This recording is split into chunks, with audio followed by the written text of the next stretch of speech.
Hey, everybody, this is Munson Steed, and you are welcome to CEO. So, when you think about the importance of a career, there are those who are thinking 20 and 50 years in advance. The other thing is, you don't want to have a job that won't be around in 5 and 10. You also want to have jobs that actually allow you to understand and invest in our community. There's a phenomenal brother in an organization, he's the CEO who is making a difference and having a vision. The reason he's here with CEO to CEO today is he is not only CEOing a company, but he is CEOing a solution for a problem. I'd like to welcome you to CEO, Marcus Shaw. Hello, Marcus. Munson, how are you doing today? Thank you so much for the opportunity to join you on CEO to CEO. It's great here for us to understand that you're the CEO, but you had a bigger vision for future CEOs that haven't even been kind of gone to college yet or just getting to college. And now you've created this phenomenal opportunity. Can you describe it and talk about the journey of you and Alt Finance? So Alt Finance is a new initiative, a new organization established to help HBCU students in particular find pathways into alternative finance. And for those that don't know, alternative finance is the field of finance outside of common stocks or common bonds or cash, but private equity, private debt, real estate, places where there are trillions of dollars being invested into the market and really providing, tens, if not hundreds of millions of jobs across the United States.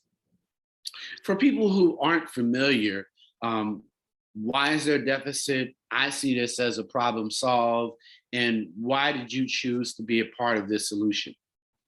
So it's no secret that Black folks are finding hard times finding career paths, particularly career paths for leadership in business. We've seen it in technology, we've seen it on Wall Street, and one place where we've seen it for a number of years but haven't had a solution is the world of alternative finance.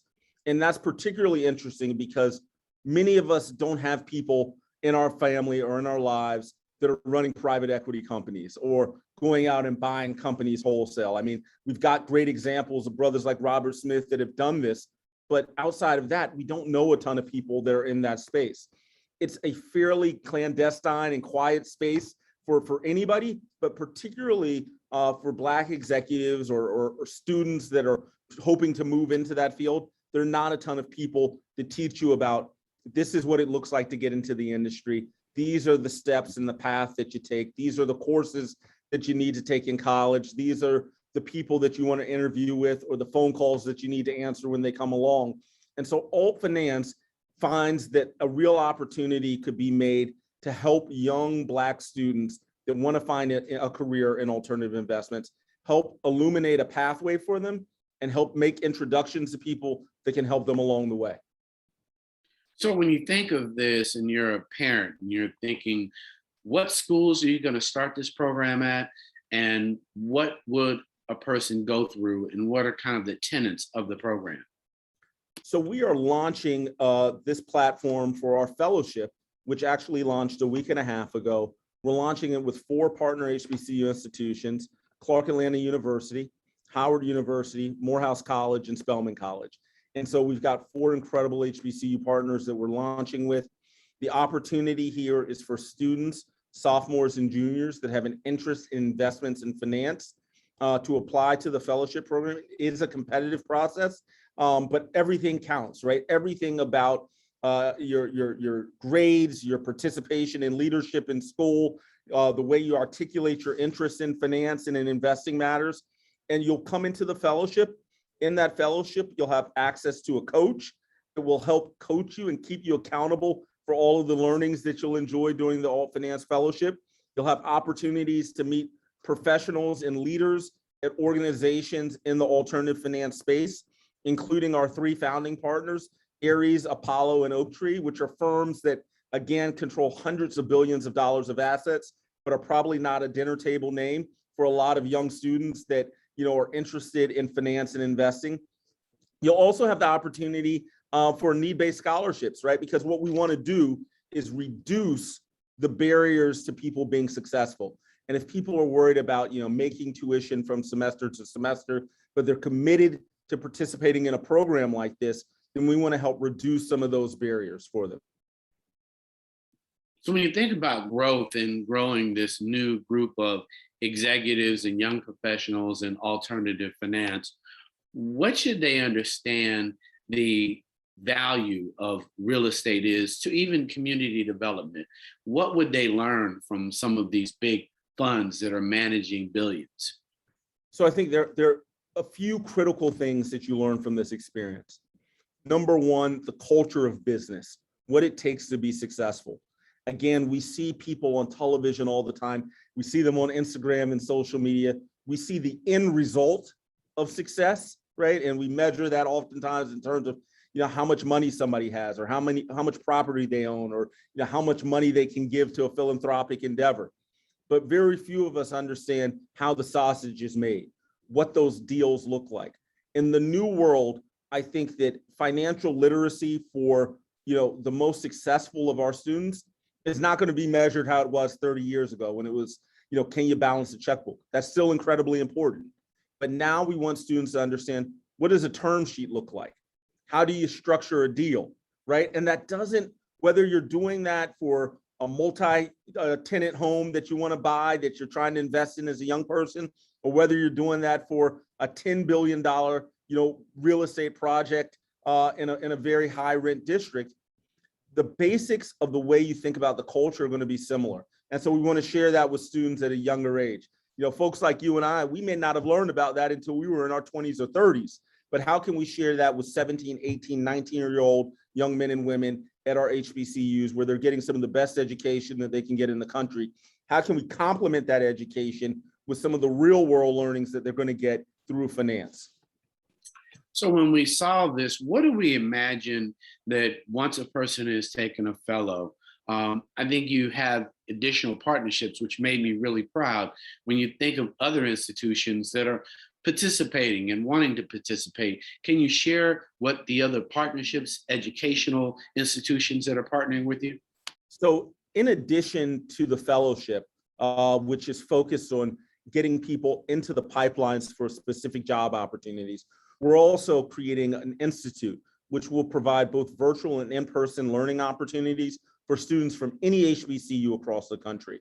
And so that's 100 plus HBCUs where they have, thousands of students at each one of those colleges and universities that will be able to access the Institute. We're working on the Institute with Wharton, Wharton School of Business at the University of Pennsylvania, a great university that's produced a number of alternative investment leaders, but they are partnering, or we are partnering with Wharton and other HBCUs to build out curriculum that complements the curriculum that the students are getting at their respective schools, and is really focused more on some of the aspects of finance that may not be taught in school. And by building this institute, we hope to expose more students to opportunities on alternative finance, give them more education about what it takes to be successful in the industry, and then allow them to pick a career path that may or may not be in the industry, but at least have an informed opinion on what it takes to be successful in finance and investments. When you pick an institution like Wharton, why? Most people may not know why being at Wharton is really an important moment for some of those students to be able to enter an institution where they know they're now welcome. Why Wharton, and what would that institute really be doing that a person may not have read? Is there a curriculum? Are there ideas? Can you give us some of those languages that individuals watching this video will be able to share with their kids and their students why you should attend and want this institute to be a part of it?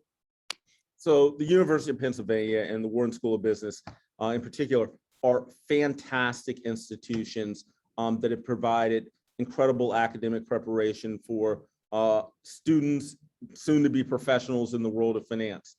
Much like our HBCU partners, who also provide an incredible academic framework for students to follow on their careers, we believe that partnership of these two institutions together will create a unique opportunity for students at HBCUs to accelerate their path and their networks in the world of finance and investment, We believe that for the University of Pennsylvania and the Wharton School of Business, it will give them opportunities to meet and engage with students outside of the walls of their school in Philadelphia.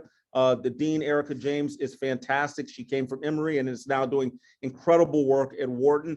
And so we believe that those relationships that we can cultivate between the University of Pennsylvania and Wharton, and as well as the HBCUs at the institute level, will create more synergies and opportunities for students to build the important relationships that are going to be necessary to move to the executive level. So just for those individuals who are CEOs like you, why pick this mission? Why do you want to see this happen? What are you looking to really solve that you didn't see when you first grew up? So Monson, that is the core of the matter, right? What the reason why we do the things that we do. For me, it's personal. I'm an alum of Morehouse College. My wife is an alum of Spelman. The woman that introduced her is an alum of Clark. They both work at Howard, right? I mean, my mother went to an HBCU. HBCUs, I believe, are critically important, not only to the landscape of Black America, but to the landscape of America, period. So we need students from HBCUs to make sure that they are always exposed and opportunities are created for those students, just like any other student across the country. I also spent a long time in the world of investments, both on the buy side and the sell side. So I was recommending companies for people to invest in, and I was also investing in those companies. I know the dearth of minority talent that exists in the industry, and it's not because it doesn't exist. It's because companies for decades did not find ways to tap into that talent. Intentionally, I think we are trying to create pathways to make amends for that and to create opportunities for bright students, regardless of background and race or socioeconomic status. If you believe you can be a great investor, we want to make sure that you know exactly where you need to go to prove that you can be a great investor and give you that opportunity. And ultimately, investments are a great meritocracy, but getting into them is not always a meritocracy. And I think that's the why for me. I want to make sure that the best and brightest students at HBCUs are getting the same opportunities to get into, be successful, and get promoted to leadership in the world of alternative finance. And our partners from Ares, Apollo, and Oaktree have made a commitment to make that happen as well. And so I'm excited about where we're going with that. You think of Reginald Lewis, which obviously should be a must read for anyone there. When you think of Reginald, do you think this program could create, 1,000 Reginald Lewises? Let me tell you, not only will it create 1,000 Reginald Lewises, it will create 1,000 Regina Lewises as well, right? That's so, full disclosure, I was reading his book about a week before I started full time here, and that was an inspiration, right? I mean, if folks don't know, Why Should White Guys Have All the Fun? An incredible book by a luminary banker, Reginald Lewis, who really was one of the first Black, billionaires through the world of investment banking. But, there are some that have come after him, and we don't know them all by name, but I would love for there to be many, many more where it's not the exception, where he's not, where we go back and anchor all of our understanding of what Black success looks like in the world of investments and alternative investments. But I think the ethos of that book still rings true. And if you have access, if you have understanding, if you have mentors and coaches and advocates to help you get there, then we can have, again, not only 1,000 more Reginald Lewises, we can have 1,000 Regina Lewises as well. When you think about the deal memo that you're offering an entire generation, which I applaud you for, what do you want them to understand that they should do for their community once they have gone through this institute? So the big picture here, right, is about opportunity and the opportunity to create transformational wealth for a generation, which then gets passed on from generation to generation, right? Little things are important, right? We may take this for granted now because, we've done well in our lives, but simply being able to buy a house, pay that house off, and gift that house to your heirs, right? I don't care if that house is $100,000 or $1 million. Being able to pass that wealth on to another generation is something that far too many of us have not had the opportunity to enjoy. And in fact, for many folks, right, black, white, blue, it doesn't matter, in this country, most of their wealth is transferred from one generation to another.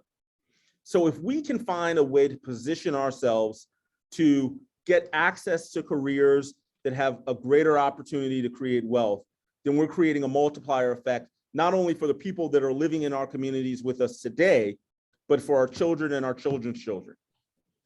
What was exciting for me, brother CEO, was the fact that it literally will allow our youth to see scale. So these dreams are now bigger. Yeah. They can see bigger deals. Can you kind of shine a light on what it is when you're in and you now can see a bigger deal versus one hotel? It's one of the greatest feelings ever. And I'll share a little bit about my story. Again, I was an equity research analyst. So, I did a lot of the valuation work and putting ratings on stocks, telling people whether to buy or sell them. These were public equities. So these were outside the realm of alt finance, but in the world of investments.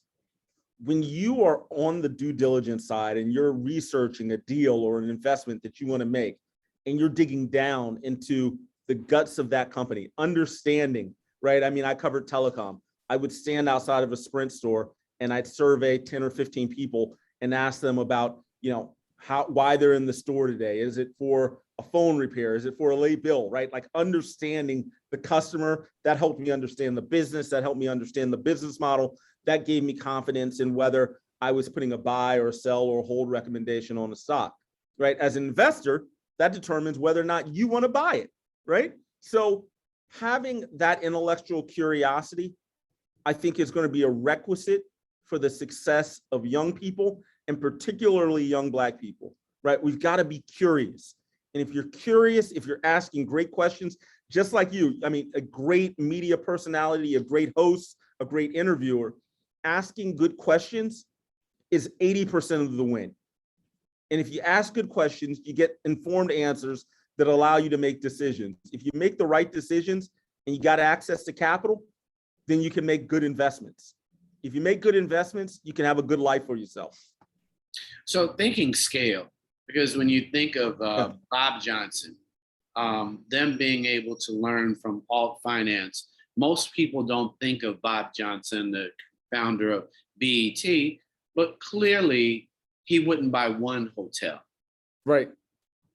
So Bob Johnson is another great example. I mean, they have a private equity. He has a private equity outfit up in Maryland. They've done a great job where he's been able to translate from a media mogul to a real estate mogul and diversify his assets, diversify his wealth, and do that, as you said, at scale. That's where the deals are really important, because if you do the work and you go through the process, then you're able to scale that up from $1 million deal to a $10 million deal to a $100 million deal to a $1 billion deal. And the earlier that you can get exposure to what that deal making looks like, the language, the feeling, the culture, what's the process, the more you're informed about that at a young age. And to be honest, this is not rocket science, right? This is not like, building some of these super rockets that we've seen everybody go to the moon, right? Or go into the atmosphere over the past few months. This is about understanding people and about being able to go through the process. And it's something that young people are more than capable of understanding, but they've got to be able to do it multiple times. In sports, we talk about getting reps, right? You got to get reps at these things so that people feel comfortable giving you bigger and bigger deals, and so that you can scale. And that's what you've seen with folks like Bob Johnson or Robert Smith or other Black investors that are out there that have been successful in this space. How important is this institute to our community when it comes to individuals understanding Treasury, individuals understanding Wall Street, individuals understanding what private equity really is, wealth management? What are some of the careers that are in alt finance that we need to be sharing with parents to share with their children as they're younger 18, 16, 15? What are some of the titles of alt finance jobs and careers? So that is a great question, and part of the curriculum that we'll be sharing with students through the Institute, because it is I think in this day and time, in 2021, it is table stakes, right? When I was young, if I talked about financials, my parents would talk about two things: the bank where we put our money, right? And probably, the insurance company, right? And those were the two kind of areas of finance that we would talk about if we talked about any at all. Nowadays, right, you've got everything from, venture capital, angel investors, private equity, private debt, real estate, loan collateralization and mortgage-backed securities, right? Securitization. There's so many different elements of the financial ecosystem, and sharing that ecosystem with students is going to be important because they all require a different skill set. They all tap into a different passion, right? If you're really interested in saying, I see a business out there that I think is undervalued, I think I've got the right resources to take that business and turn it around, a restructuring play or a buyout, maybe private equity is the way you want to go, right? If you think, oh, I've got a really good idea and I want to get some people behind it, I haven't proven anything, but I know I can make it work, venture capital is the way you want to go, right? If you're looking at the yield curve and you're thinking, oh man, the Fed's been really accommodative, interest rates are really low, I want to take advantage of that because I think at some point in time, the Fed's going to increase rates and interest rates are going to go higher, and I want to make some money on the spread. Well, maybe credit is where you want to go, right? If you're really good at math, credit's a great place to be, right? Nowadays, if you're a computer scientist, it could be you want to develop a next app. It could be you want to develop really strong quantitative tools that can be used in the credit market. All of those opportunities exist within the world of finance. And so sharing that with young folks is something that I think is, we've got to make sure that we're doing not only with the academic folks that are at the universities, but also people in our community. The you and I's of the world have got to share that with anybody that has questions. Well, last statements. If you were giving as a Morehouse man, if you were giving a graduation speech to the graduates of any HBCU, and you're going to speak at all 100 and some odd HBCUs, what would be the title of your speech and the 3 challenges that you would give them based on alt finance? Interesting. So I think the title of the speech would be Progress Cannot Be Stopped. The 3 tenets that I would talk about is challenge and adversity is inevitable. All right. The second point is that intellectual curiosity is the catalyst that gets you through every challenge that you have. And the third part would be you always have something to learn from everybody. Super. Well, ladies and gentlemen, and my dear brother, my dear Morehouse brother, Marcus Shaw, I want to thank you for coming to CEO. For all of you, share this video and let our community put a light on alt finance careers, inspire the futures of our children. And I just want to say thanks to you and alt finance for creating a vision for our children that they or their parents may not have, but you have, and alt finance and your partners have as well. Thank you so much for coming to CEO. Munson, thank you very much.